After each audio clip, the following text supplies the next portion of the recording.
to Georgia. And we are honored, Anne, to have you. I guess you're on. Yeah, it took a little while. Good morning. Thank you so very much for that introduction. Reverend Stigler, my pleasure always, to see you. And Mark, let me see now, I gotta be nice, his wife is on. Friend. Yeah, my buddy, Mark. Thank you so very much. We are, I laugh, I'm going to be brief because I know that I am preaching to the choir today. We're going to talk a little bit about voting. And I say this all the time because most of the time when we're doing our rallying and our information settings and discussing voting, we're usually talking to people that already vote. And so my husband and I are part of an organization called Montgomery Unite. Montgomery Unite is a conglomerate of all organizations, nonprofits that are doing similar work, but all the time, part of their work is always trying to get folk who are unregistered to vote. It is amazing in this time and in the climate in which we're living, how many folk are not even registered to vote. We've passed the deadline here in Alabama. I think it's probably in most states now that if you're not registered, it's too late to do that for this particular election. However, on Sunday in Montgomery at Oak Park, we are having an all-out campaign, a rally for folk to get out to vote.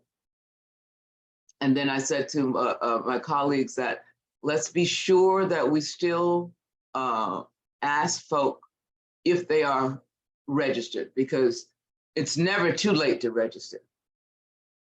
So we're going to try and get folk to register so that they will be ready for one of the most important elections coming up in our lifetime. We thought that the election between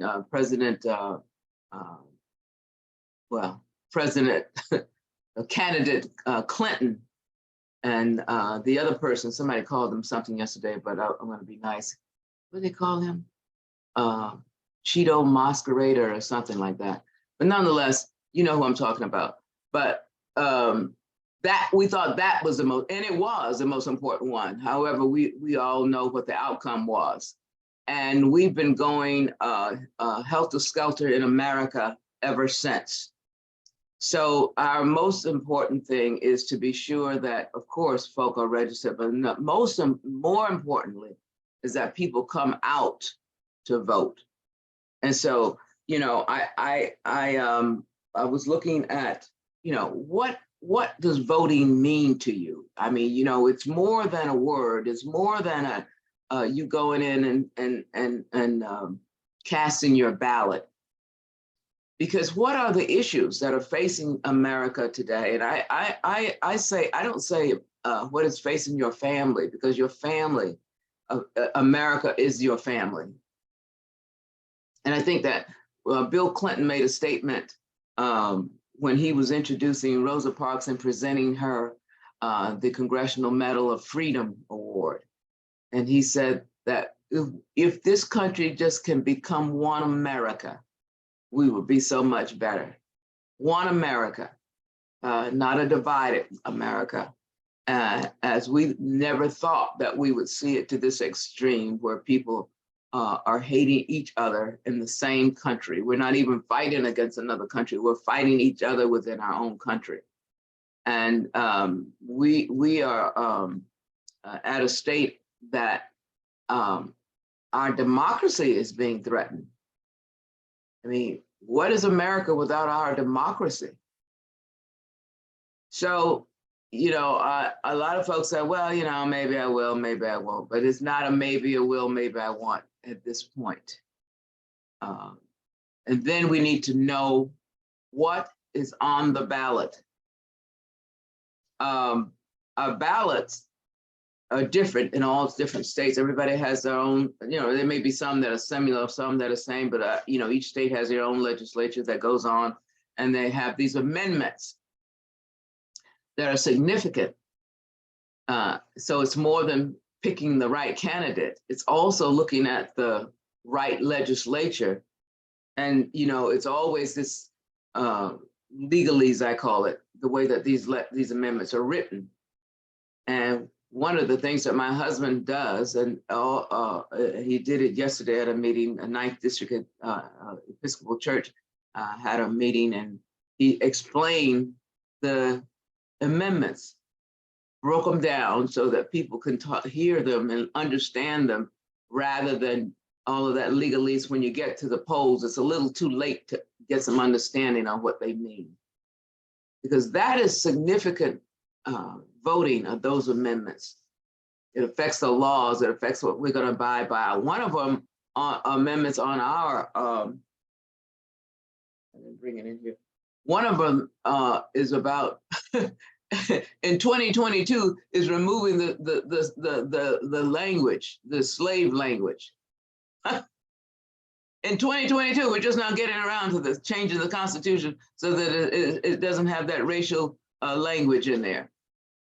So, you know, if you just say, oh, well, I'm just going to vote for the candidates, and then you mark your ballot and you don't never flip it over to mark those items that are important to you, that changes the whole, not only for you presently, but generations to come. Because the Constitution, you know, was established, you know, decades ago, centuries ago. So voting is fundamental. And just like reading is fundamental, voting is fundamental. Every time I walk across, and I had the, every time I walk across the Edmund Pettus Bridge, the only thing that I can remember or think about is that man that's in my background. But more importantly, I think about those folk who didn't recognize who John Lewis was, but there's some other folk.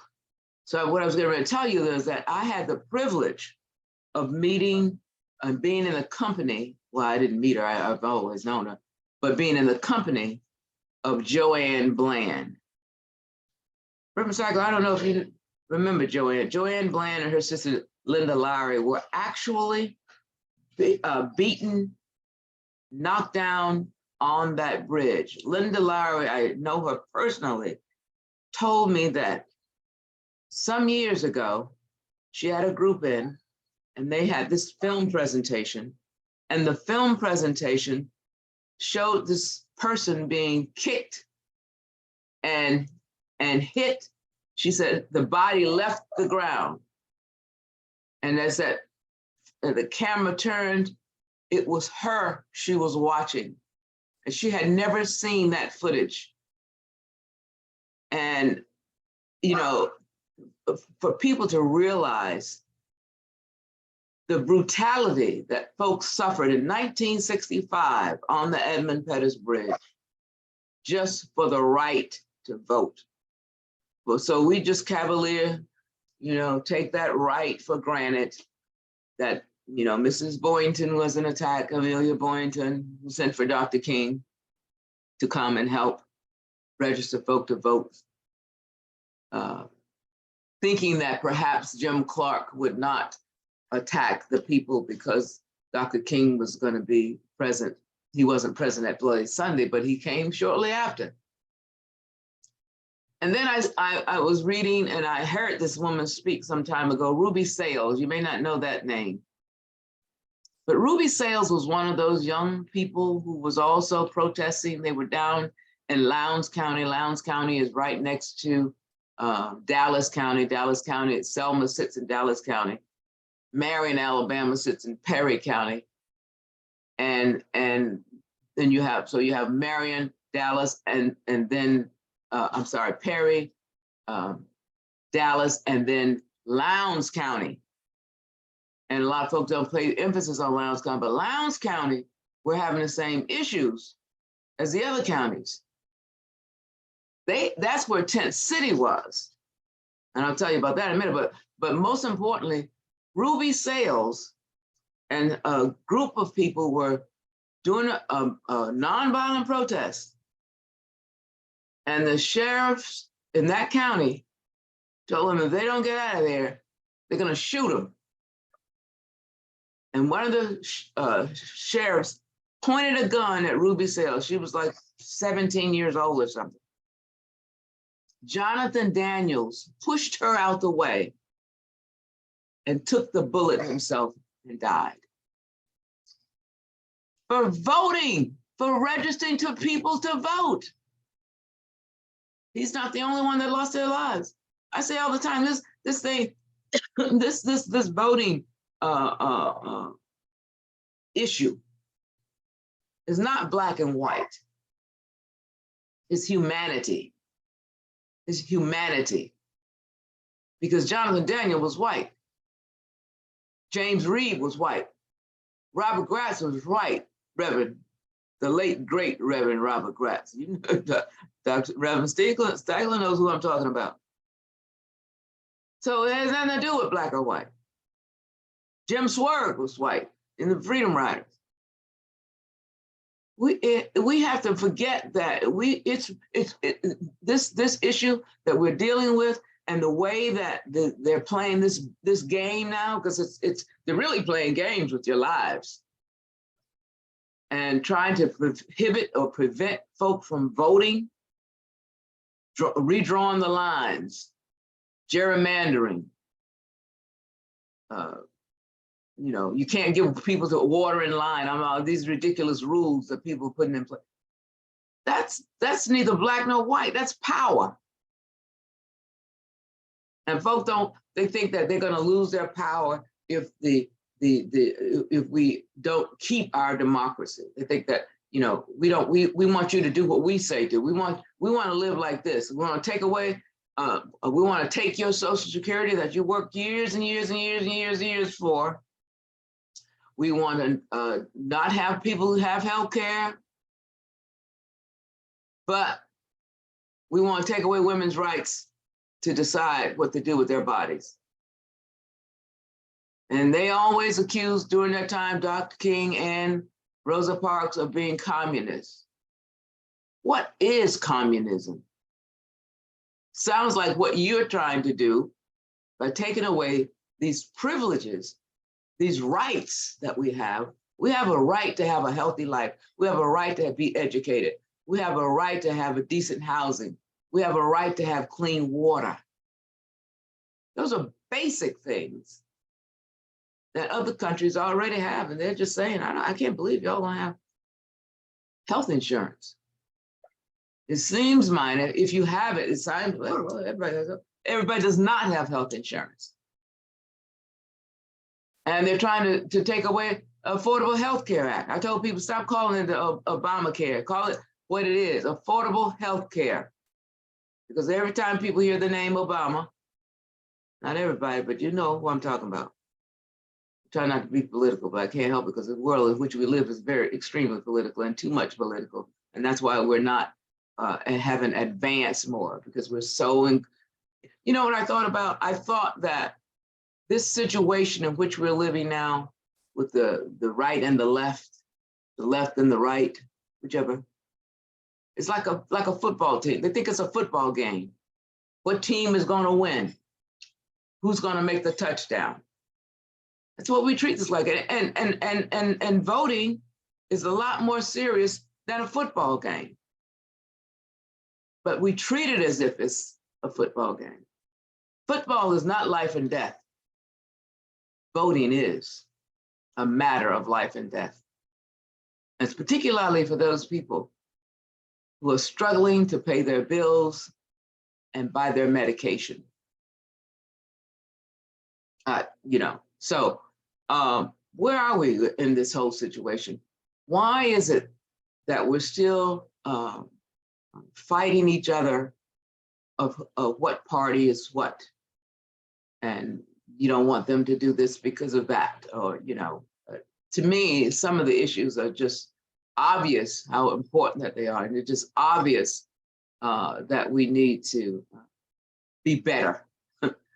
America, we're better than this. You Rotary Club, when you come, beautiful people. I'm with a beautiful group of people today. So I check my watch because I don't want to miss them. But they get it. You get it. But what about your neighbor? And what about the average person in the grocery store who bags your groceries? If they still do that, they do it at Publix here. Do they get it? I always talk to one of the clerks, especially if it's a young person, because the future is the young people. I may ask a person, we're doing voter registration drive and we're out in public. You know, I'll ask, you know, people that look like me or my age rather than look like me. When I say look like me, I don't mean color. I'm talking about my age. I don't care what color you are. I can be blue. I don't care. I'll register you to vote if you're purple. I don't care. It had nothing to do with color as far as I'm concerned. I deal with humanity. But I always ask a young person if they're working wherever they are you registered? Are you going to vote? You know, voting is November 8th. You know, Tuesday we're voting. Do you need a ride? Yeah, I don't need to know who you're voting for. I just need to know. Oh, I'm not political, they'll say. I said, what does that mean? Do you have a social security card? Yes. Do you go to college? Yes. Do you have a student loan? Yes.